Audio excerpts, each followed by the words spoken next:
पर मौजूद शेर बिहार अख्तर ईमान साहब, इंजीनियर आफ्ताब साहब, जिला अध्यक्ष नसीम अख्तर साहब, आदिल हसन साहब, इश्तियाक साहब, गुलाम रसूल साहब, डॉक्टर बरकतुल्ला साहब, शम्स आगाज साहब, गुलाम मुक्तदा साहब, इसाक साहब, पूर्व मुखिया साहिद साहब, मुर्शीद आलम साहब,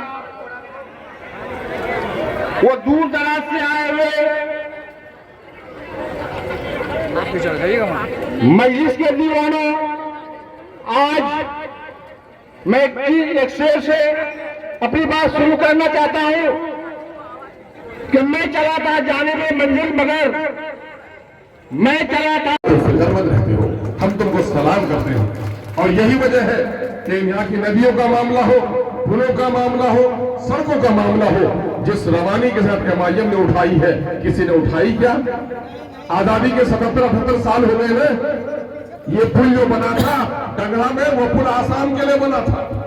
ये जो पुल महानंदा में बना है, ये डीएम साहब का दिगलबाग जाने के लिए का कोचा भवन के बीडीओ को हेडक्वार्टर आने के लिए बना था। आवाम के लिए पुल नहीं बना।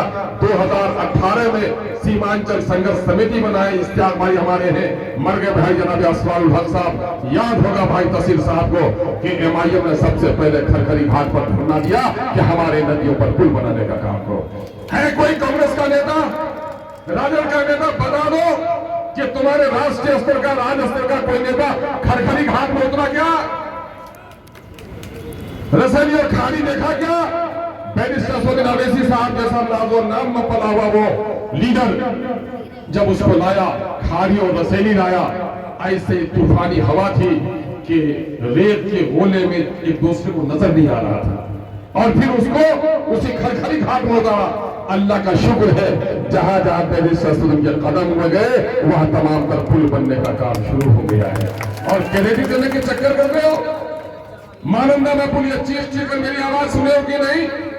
नीतीश कुमार जी, मेरा बेटा, मेरा भाई दिल्ली पंजाब में कमाता है, लाश चूर चूर आती है, घर आता है, वो अपने माँ और अपने बच्चों और अपने बेटियों के लिए सिर्फ कमाने नहीं गया था, उसके कमाई के 20 रुपए, 100 में से 20 रुपए दिल्ली में जाता है, 30 रुपए तुम लेते हो और 30 रुपए लेकर नालंदा को दुल्हन की तरह सजा रहे हो, और गंगा में 5-5 किलोमीटर पे पुल बना रहे हो।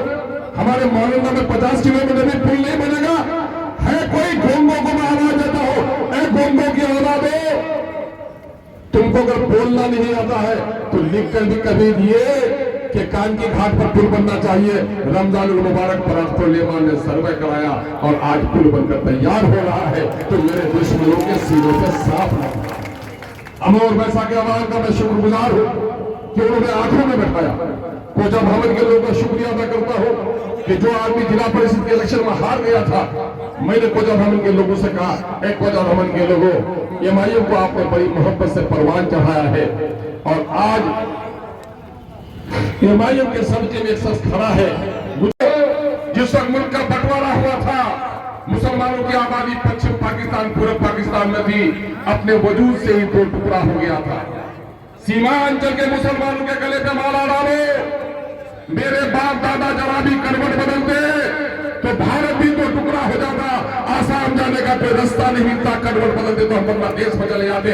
हम तुम्हारी मर्जी से नहीं, इस देश की मोहब्बत की वजह से हिंदुस्तानी बने हुए हैं। हमको दुश्मनी की नजरों से, नफरत की नजरों से देखने का काम नहीं करो। हाँ, ये और बात है, हम जुल्म सहते रहे।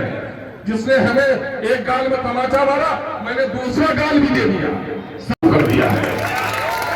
अब तीसरा तमाचा खाने के लिए मेरा तीसरा गाल नहीं है। मेरे गालों पर तमाचा मारोगे तो तुम्हारे गालों को लाल कर देने की हिम्मत भी मेरे नौजवानों में आ गई है। ये सायार के नाम से हमें परेशान किया जा रहा है। बांग्लादेशी हमारी बस्ती में नजर आए इन जालिमों को। ये चूंकि ये चुप्पी, ये कमजोरी, ये खामोश मिजाजी तुम्हें जीने नहीं देगी। इस दौर में जीना है तो कोहराम मचा दो। बोलना पड़ेगा, लड़ना पड़ेगा। माँ के पेट से बार पैदा हुए हो, एक बार ही कब्रिस्तान में जाओगे। जीना है तो इज्जत से जीवो। बैरिस्टर असदुद्दीन का पैगाम है कि जिंदगी में जो कसम है, जो लड़ता है, जो ताकत गर्दनें कर सकती है, लेकिन यकीन जानो गर्दनें कटेंगी तो तुम्हारी नस्ल से सरदार जन्म देगा।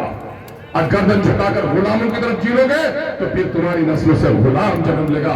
यमायम ये कहने के लिए आई है, हम गुलामी की जिंदगी नहीं चाहते हैं। इस मुल्क में जितना हिस्सा है हम अपना वाजिब हिस्सा चाहते हैं। क्या ये जुर्म है? 2%, 3% को 18, 20 सीट देने के लिए तैयार है गठबंधन के लोग। हम 6 सीट मांगे तो उनके पेट में दर्द है। क्या ये आपकी बेइज्जती नहीं है? हमने गठबंधन को चाहते हैं कि हुकूमत बने, और गठबंधन चाहती है कि मियां जुम्मन को बैठने की जगह भी नहीं मिले।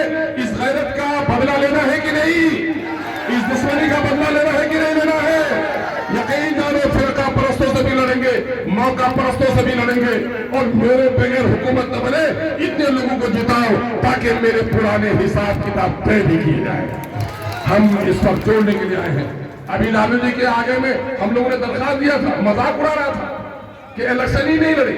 कुछ लोग कहते हैं हैदराबाद की पार्टी है, तो मैं कहता फिर कांग्रेस कहां की पार्टी है? अब फिर मैं कहता हूं कि लालू जी आप तो जन्म लिए गोपालगंज में, तो फिर गोपालगंज में सियासत की सीमांचल लाने की क्या जरूरत है? अरे इस मुल्क में जो भी इस मुल्क के लोगों की खिदमत की बात करेगा उसका मजहब नहीं, उसकी नीयत के मुताबिक उसका साथ दिया जाएगा। बैरिस्टर असदुद्दीन अवैसी बिहार हो या बंगाल हो, राजस्थान हो, यूपी हो, अगर मुसलमानों पर, अगर वक्त के मसाइल पर मस्जिदों की हिफाजत के लिए बोलता है, हिंदू और मुसलमानों की इत्तेहाद के लिए बोलता है, यकीन जानो उसका साथ देना हमारे लिए लाजिम है।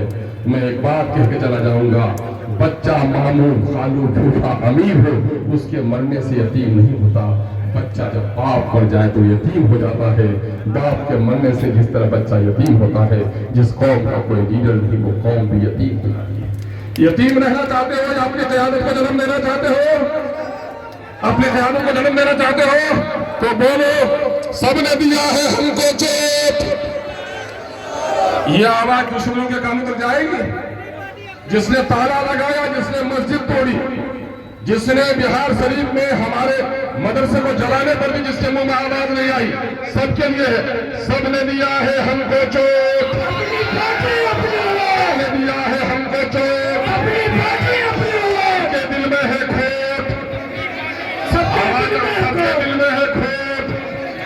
अब न देंगे इन बेईमानों को वोट, अब न देंगे इन बेईमानों को वोट। अब अपनी पार्टी अपना वोट, अपनी पार्टी अपना वोट। मेरे भाइयों एक बात आखिर में कहता हूं, मेरी पार्टी इत्तेहाद का दावत देती है, और जो कौम अपनी जमात के लिए कुर्बानी दे सकती है वही कौम दुनिया में तरक्की कर सकती है।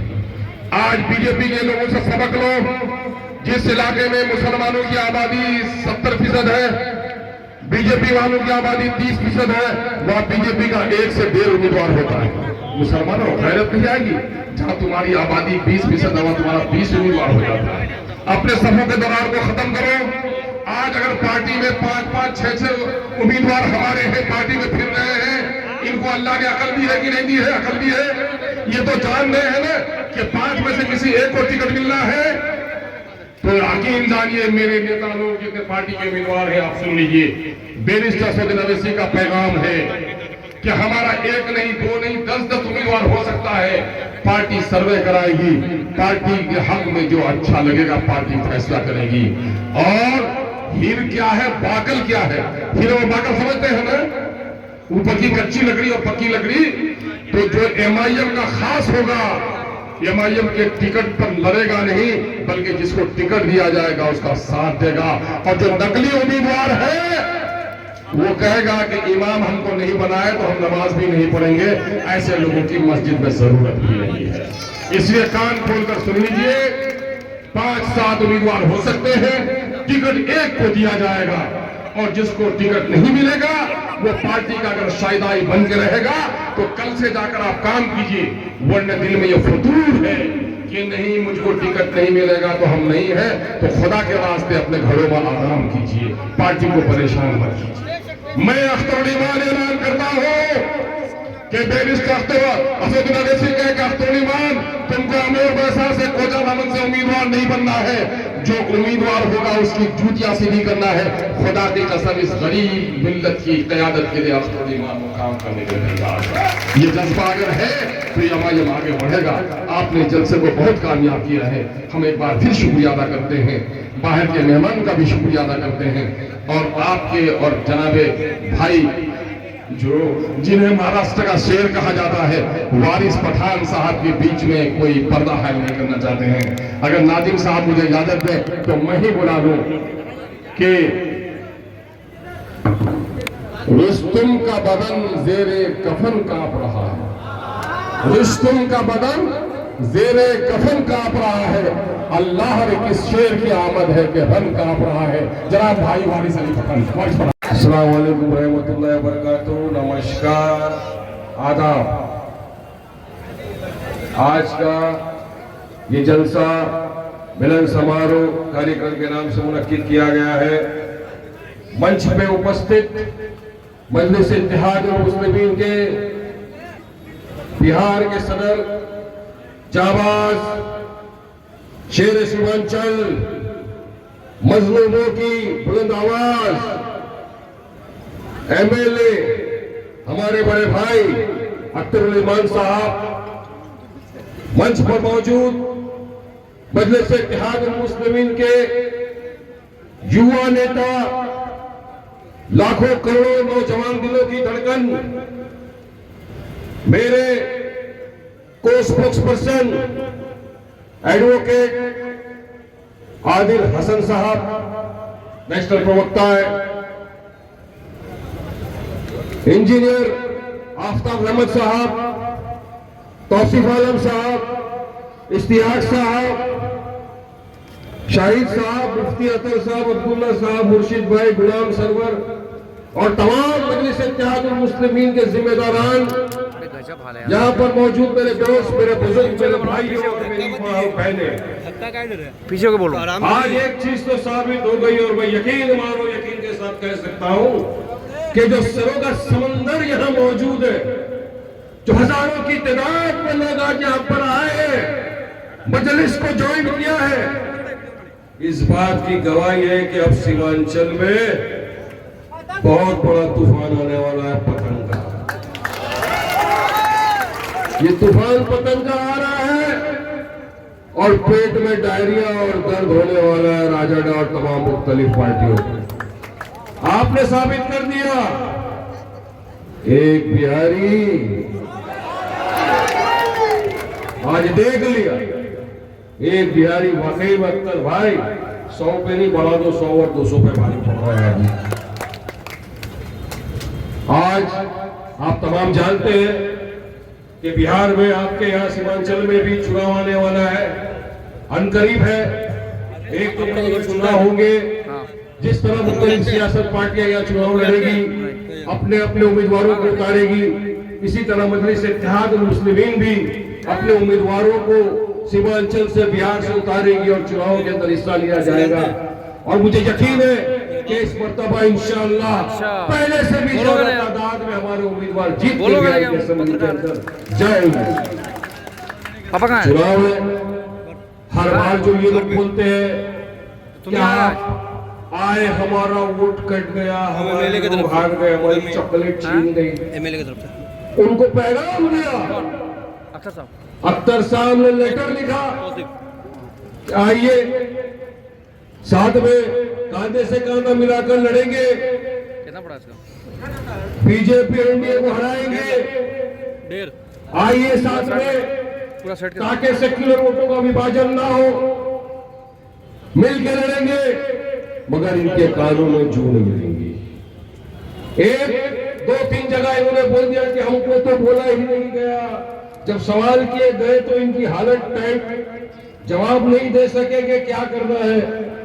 तो अख्तर भाई और एमआईएम ने क्या किया, पटना में पूरी तरह से ढोल बाजे के साथ पहुंच गए तेजस्वी के घर में, वहां पर एक स्लोगन लगाया। मैं चाहूंगा कि उनके कान तक आवाज पहुंचे सीमांचल की इस धरती पे, तो मैं स्लोगन लगाऊंगा, आप मेरा साथ देंगे, बोलेंगे, मैं बोलूंगा, आप साथ में बोलिए। लालू तेजस्वी अपने कानों को खोल, तेरे दरवाजे पे बज रहा है ढोल, महागठबंधन के लिए अपना दरवाजा खोल, वरना खुल जाएगा तेरा MY समीकरण का पोल। पूरी पोलम पोली खुल जाएगी, फिर बोलना नहीं कि भाई ऐसा करके चले, क्योंकि मजलिस इत्तेहाद मुस्लिम डंगर घबराने की जमात का नाम नहीं है। जो बोलते करके दिखाते और जो करते होता है फिर देखते हैं उस बात। इसलिए पहले बोल रहा हूं, अभी भी वक्त है, प्यारे मान जाए। इसके बाद समझाने का टाइम पूरी तरह लड़ेंगे, पूरी हिम्मत के साथ ताकत के साथ लड़ेंगे और बराबर तुमको सबक सिखाएंगे। हमने ऑफर दिया तो ये कोई डर और घबराहट के लिए नहीं दिया, मांगी नहीं, चेतावनी दी कि अगर वाकई में तुम सीरियस हो, वाकई में तुम चाहते हो कि बीजेपी को, एनडीए को रोका जाए, हराया जाए, आइए सेक्युलर वोटों का विभाजन मत होने दीजिए, साथ में कांधे से कांधा मिलाकर लड़ेंगे, इनको हराएंगे। अख्तर साहब ने ज्यादा नहीं ये कहा, कुछ नहीं, हमारे दिल पे पत्थर रख के आपसे बात कर रहे हैं, ज्यादा नहीं तो हमारे साथ सिर्फ 6